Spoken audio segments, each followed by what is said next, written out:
Welcome to the Maths Made Easy tutorial on rounding numbers. There's going to be a couple of videos on this topic. In the first video we'll cover some key skills, and in the second we'll go through some examples. So the first skill we'll look at is rounding numbers to a given number of decimal places. So here we have to round 3.6874 to 2 decimal places. So what we can do is, if we like, we can draw a line in. So this is going to show us where our cutoff point is, and this is after the second decimal place. So at the moment we've got 3.68, and we want to round either up or down with this 74 afterwards. So we look at the digit after the cutoff point. So in this case it's a 7, and the rule is if it's 0 to 4, so in other words less than 5, we round down,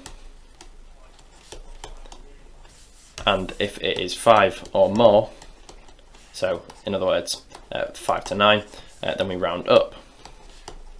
So here we've got a 7, which is greater than 5, so we're going to have to round up. So we're left with 3.69, and that's pretty much all there is to it. So the next skill we'll look at is rounding numbers to the nearest whole number. So in this example we have to round 112 to the nearest 10. So here we're going to have to look for the tens column.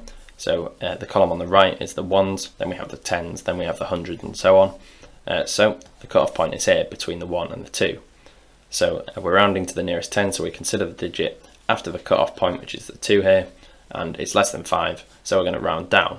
So we round down to 110, and we put a 0 in here just to keep the place value the same, because otherwise we just have 11. So that's pretty much all there is to it. Moving on to the last skill then, rounding numbers, which in this case we're carrying the 1.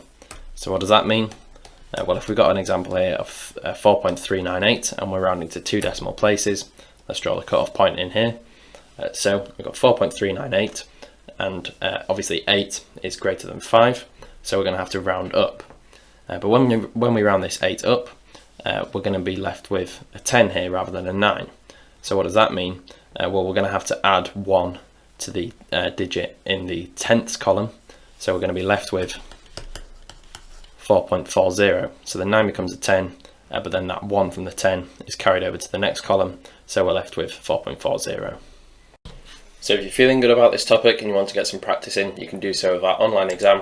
It's available through our revision platform, and if you take the test you'll find loads of different questions to have a go at, a variety of different question types, and all of it you'll get instant feedback on. So it's a really good way of keeping track of where your areas of weaknesses are, where your strengths are, and where you can improve for your exams. So if you're interested, you can click the link below and it will take you straight over there.